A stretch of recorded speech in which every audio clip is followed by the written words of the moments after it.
Mudah-mudahan Allah senantiasa memberikan kepada kita kemudahan-kemudahan di dalam belajar dan menghadiri yakni kebaikan di rumah Allah Subhanahu wa taala.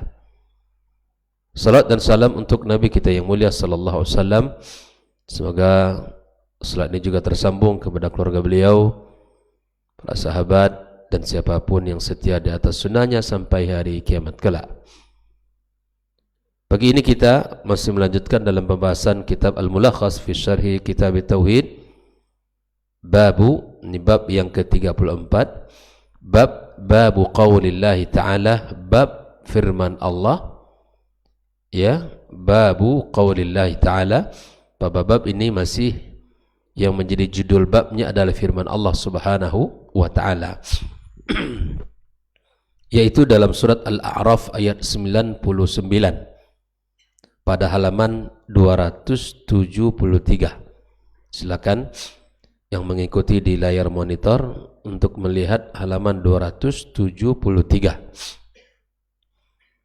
Babu qaulillahi ta'ala, bab firman Allah, afa aminu makrallahi, apakah mereka merasa aman dari makar Allah?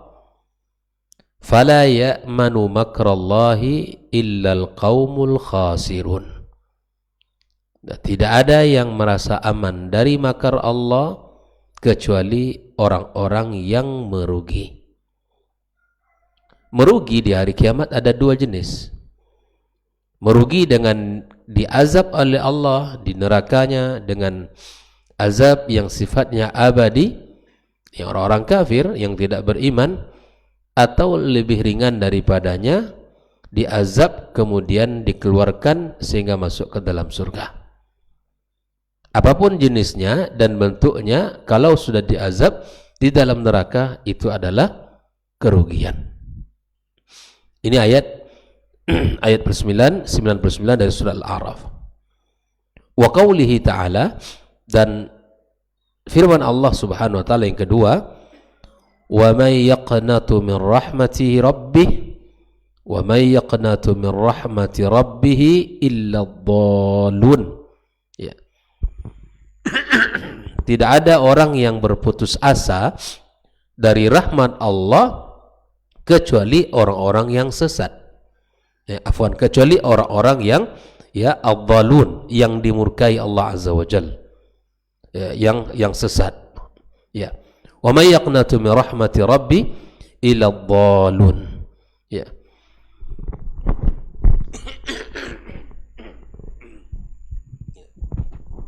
Maka kemudian secara umum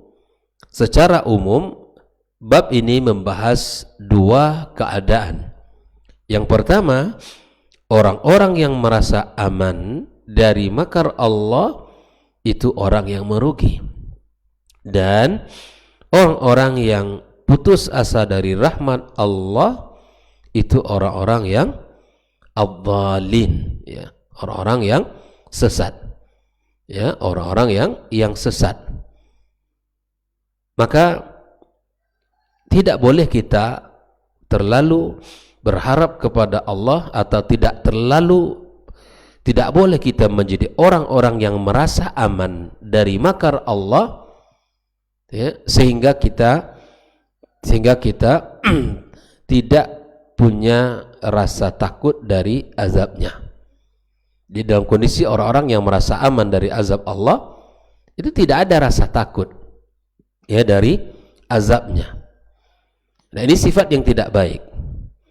Di dalam hidup kita, di dalam Islam, orang-orang yang menjalani agama ini harus memiliki al-khawfu wal raja, atau ar-raja wal khawf, punya harap kepada Allah Azza wa Jalla, sehingga tidak membuat kita melampaui batas di dalam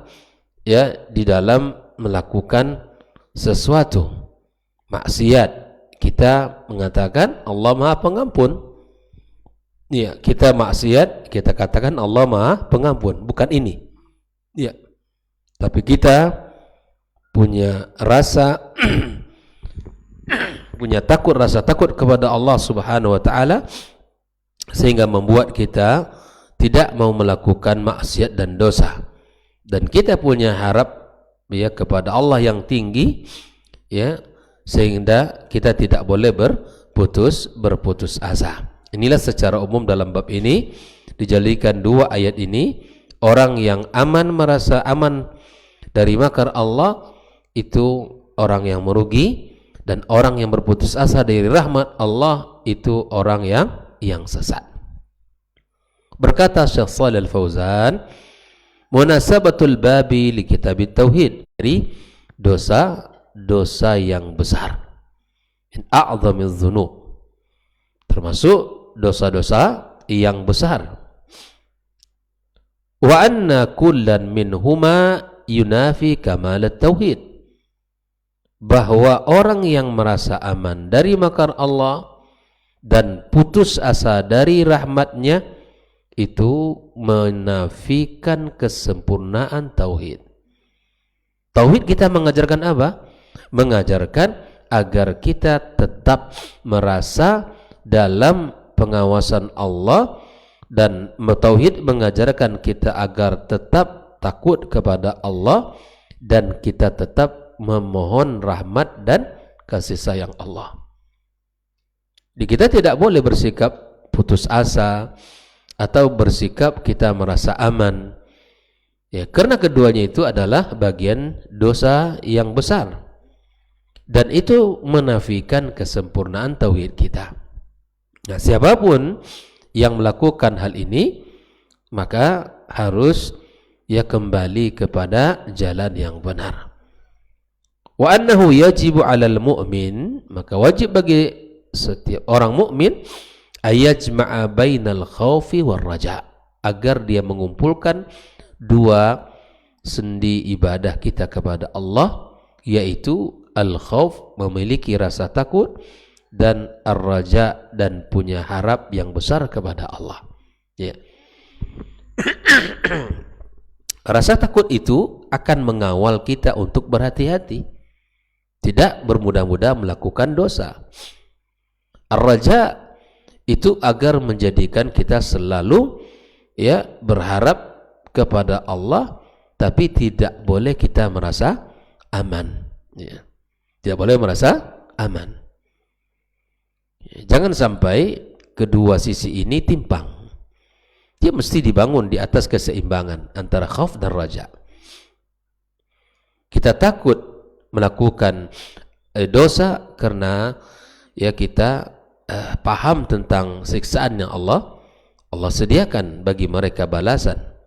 Ya, kita juga berharap kepada Allah Subhanahu wa taala agar setiap kali kita salah kita bisa terus mengharap rahmatnya.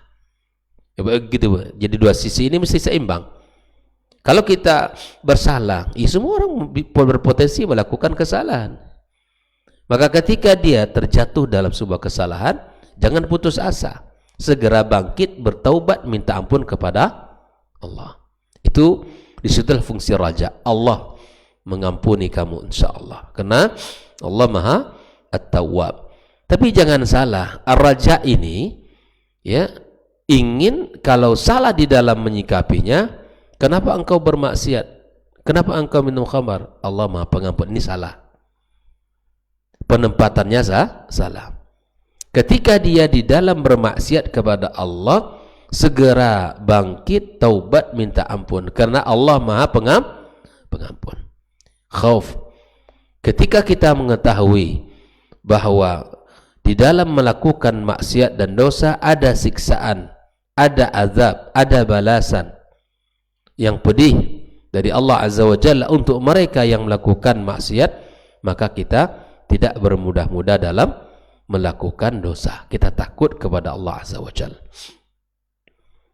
Maka itu kata Syekh Shalih Fauzan, wajib bagi seorang mukmin untuk mengumpulkan dua ya hal ini, antara khauf dan raja. Makrullah maknanya apa? Istidrajuhul 'abda bin ni'am. Allah Subhanahu wa taala memberikan nikmat, memberikan, mengulur terus mengasih nikmat idza asa, walau dia dalam maksiat. Namanya istidraj. Semakin berdosa, semakin mendapat nikmat. Semakin banyak dosa, semakin dibuka pintu-pintu rezekinya. Semakin sukses dia, semakin berjaya dalam usahanya, padahal dia bermaksiat. Nah, dia sudah merasa aman, ini saya tidak akan azab nih, saya tidak mendapatkan azab dan siksaan. Namanya apa itu? Istidraj. Allah berikan nikmat di atas maksiat yang ia lakukan, terus dia merasa baik-baik saja, aman saja. Wa imla'uhu lahu hatta ya'khudhuhu akhdhu azizin muqtadir.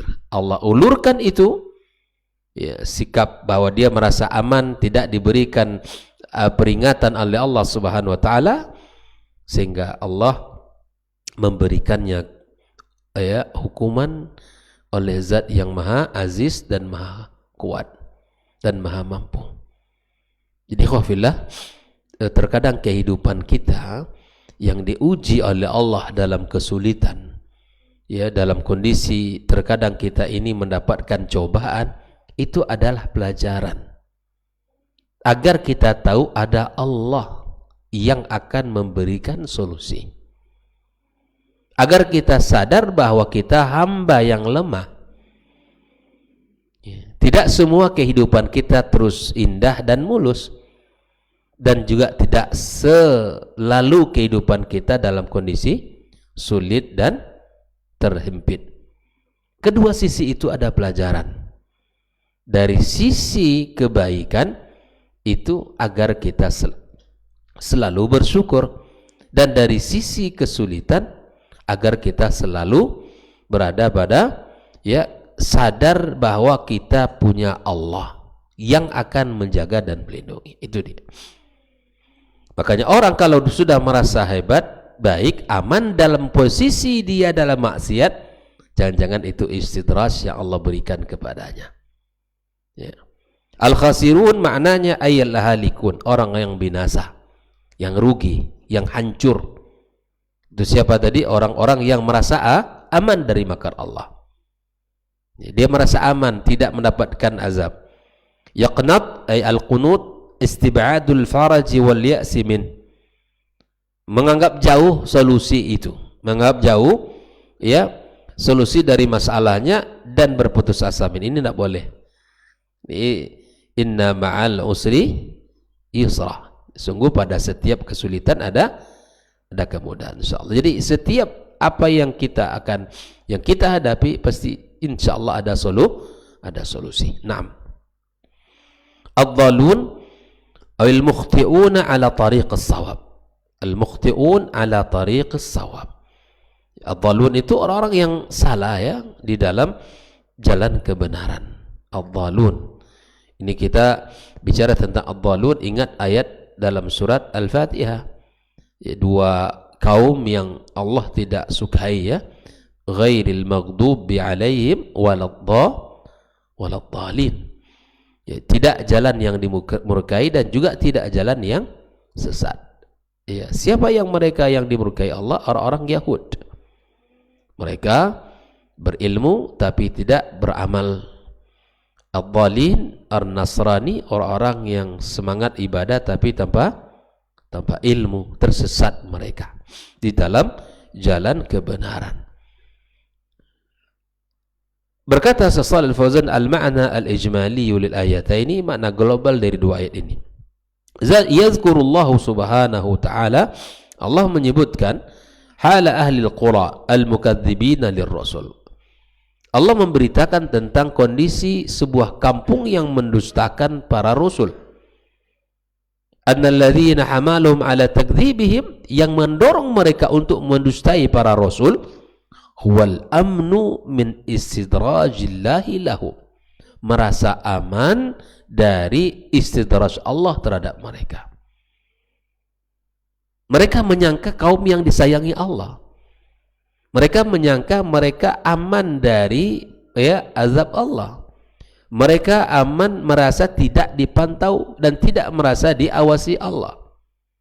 Bahaya kalau orang dalam kemaksiatan mendapat nikmat, hati-hati.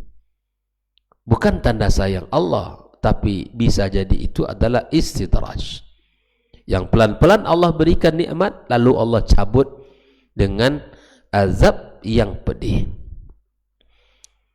Naam. Wa adamul khaufi minhu, yang membuat mereka tidak takut juga kepadanya, fatamadau fil ma'asi wal mukhalafat. Mereka bersikeras terus berbuat maksiat dan melanggar. Bayangkan ikhwafillah, berbuat maksiat dan melanggar perintah-perintah Allah Subhanahu wa taala. Wastab'adul istidraja minallah. Wastab'adu, dan mereka menjauhkan, menganggap mereka ini tidak mendapatkan azab, mereka aman, dan mereka tidak menganggap itu adalah sebuah istidraj. Wa hadhi halul halikin, dan inilah kondisi orang-orang yang binasa. Mukmin selalu dia mengambil setiap kondisi keadaan itu pelajaran, selalu mengukur apakah Allah ridha atau tidak. Dalam kondisi aman yang dia dapatkan, sehat badan, rezeki murah, semua sukses, dagang, tijarahnya berjalan, tapi dia ada maksiat yang dilakukan. Maksiat bermacam-macam. Tingkatan maksiat yang paling tinggi adalah syirik kepada Allah. Berjayanya dia dengan kesyirikan ia lakukan, lalu kemudian dia merasa aman dari makar Allah. Ini hati-hati. Ini hati-hati. Tapi mukmin selalu dia mengambil ibrah dari setiap keadaannya. Dalam kondisi ditegur oleh Allah dengan ujian, maka dia segera untuk kembali kepadanya.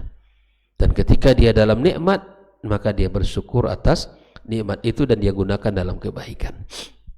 Fil ayati tsaniyah, pada ayat yang kedua, yahkillahu an khalilihi Ibrahim alaihissalam. Pada ayat kedua itu Allah menceritakan tentang kekasihnya Ibrahim alaihissalam, annahu lamma basyarathu almalaikatu biwaladi Ishaq alaihissalam, tatkala Ibrahim diberitahu oleh malaikat bahwa dia akan mendapatkan seorang anak Ishaq, istab'ada dzalika ala kibari sinni. Ibrahim merasa tidak mungkin, tapi malaikat datang ngasih tahu, kamu akan punya anak namanya Ishaq. Ishak ini kan dari istrinya Sarah. Ibrahim merasa ini tidak mungkin dia mendapatkan anak. Kenapa? Karena usia sudah tua. Faqalat lahul malaikatu, malaikat langsung berkata kepada Ibrahim, fala taqum minal qanitin, jangan kamu menjadi orang yang berputus asa. Ail aisin, fa ajabahum bi annahu laysa biqanit. Ibrahim menjawab, saya tidak berputus asa, kata Ibrahim. Lakinnahu qala dzalika ala wajhi ta'ajjub. Tapi Ibrahim mengatakan itu dalam kondisi dia ta'ajjub. Ternyata bisa bahwa ketika sudah tua begini, jika Allah berkehendak saya punya anak, pasti bisa. Bagi Allah tidak ada yang mustahil. Allah memberikan apa yang Allah inginkan untuk kita. Maka itu ikhwafillah, selalu berharap kepadanya, selalu punya harapan kepada Allah. Jangan putus asa. Di saat di ujung tembok, di ujung gang buntu kita berada, solusi yang terbaik segera kembali kepada Allah dan minta kepadanya solusi. Di saat semua manusia tidak ada lagi bisa memberikan tawan solusi, solusi itu ada sama Allah Azza wa Jal. Solusi itu ada pada Allah Tabaraka wa Ta'ala. Di saat semua usaha telah kita lakukan, kemudian manusia yang ada yang patut untuk kita jadikan minta pendapat sudah kita sampaikan, tapi masih berada pada kondisi yang belum menghasilkan solusi. Maka solusi itu ada sama Allah Jalla wa Ala. Oleh ikhwafillah, di sini Ibrahim tidak mengatakan dia tidak putus asa, tapi dia hanya mengatakan itu dalam kondisi ta'ajub, Ya, subhanallah, ternyata Allah jika berkehendak tak ada satupun yang bisa menghalanginya. Mastafadu minal ayataini, apa yang bisa kita ambil dari dua ayat ini? Yang pertama, al-ayatul ula, at-tahdhiru minal amni min makrillahi wa annahu min a'zami dzunub. Pada ayat yang pertama, bahwa di situ terdapat peringatan dari merasa aman terhadap makar Allah, dan itu sebuah dosa yang besar. Yang kedua, at-tahdhiru minal qunuti min rahmatillah, peringatan tidak boleh berputus asa dari rahmat Allah, wa annahu min a'zamiz dzunub kadzalik, dan juga merupakan ya dosa yang besar. Putus asa kepada rahmat Allah dosa. Menganggap aman dan baik dari ancaman Allah dosa. Jadi tak boleh seperti itu. Kita mukmin selalu berhati-hati. Yang ketiga, di dalam kedua ayat itu, yajibu 'alal mu'min ay yajma' bainal khaufi war raja. Dari dua ayat itu terdapatlah pelajaran bagi kita orang beriman, wajib untuk mengumpulkan antara khauf dan raja. Fala yughallab janib ar-raja fayaman makrallah. Tidak boleh lebih misalnya menang lebih besar porsi raja dan kecil porsi merasa aman dari makar Allah. Begitu juga tidak boleh kita merasa bahwa kita ini tidak boleh, misalnya kita tidak boleh berputus asa dari rahmat Allah Subhanahu wa taala. Tidak boleh juga rasa takut kita berlebih sehingga kita berputus asa dari rahmat Allah. Jelas ya? Dan tidak boleh raja ini besar sehingga tidak ada merasa sehingga kita merasa aman dari makar Allah, dan tidak boleh juga rasa takut ini membuat kita putus asa dari rahmat Allah Subhanahu wa taala. Yang keempat, annal khaufa war raja min anwa'il ibadah, bahwa khauf dan raja merupakan bentuk-bentuk ibadah allati yajibu ikhlasuha lillahi wahda la syarikalah, yang wajib kita ikhlaskan karena Allah semata, tidak ada syarikat baginya. Jelas sampai di sini ikhwah fillah. Bab yang 34 ini mengajarkan kepada kita dua pondasi agama yang hebat, yaitu ar-raja wal khauf, berharap kepada Allah dan memiliki rasa takut. Tidak boleh kita memiliki raja yang kemudian membuat kita merasa aman dari makar Allah, dan tidak boleh kita memiliki rasa takut yang membuat kita berputus asa kepada Allah. Kita memiliki ar-raja dengan meyakini bahwa Allah Subhanahu wa taala maha memiliki azab yang pedih bagi yang melakukan, dan Allah Subhanahu wa taala Allah Subhanahu wa taala menyuruh kita memiliki rasa takut, tapi rasa takut tidak boleh membuat kita berputus asa kepada rahmat Allah Subhanahu wa taala. Jadi kita harus seimbang sehingga hidup kita juga seimbang. Tidak boleh satunya lebih, yang satunya kurang, atau sebaliknya. Antara khauf dan raja mesti menjadi timbangan yang akan menimbang sikap kita di dunia ini, dan dia sebagai barometer yang akan mengawal sikap kita. Ketika kita salah, segera kembali karena Allah Maha Pengampun. Ketika kita dalam dapat nikmat, dapat kesenangan, jangan membuat Anda lupa kepada Allah Subhanahu wa taala.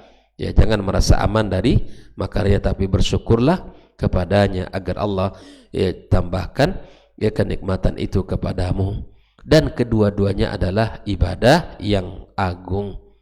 Ini kan ibadah al-qalb, di mana memiliki rasa berharap kepada Allah dan kemudian takut dari azab Allah, itu adalah ibadah. Semoga Allah Subhanahu wa taala membimbing kita untuk selalu bisa di dalam memiliki dua sisi ini agar kita seimbang dalam menjalani kehidupan kita. Wallahu taala alam. Terima kasih. Wassallallahu ala nabiyyina wa habibina Muhammad wa ala alihi wa sahbihi ajma'in. Wassalamualaikum warahmatullahi wabarakatuh.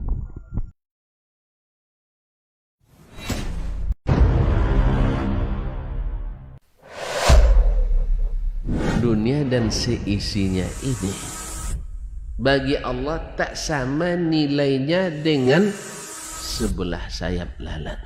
Barang siapa yang beramal untuk akhiratnya, Allah akan cukupkan baginya urusan dunia.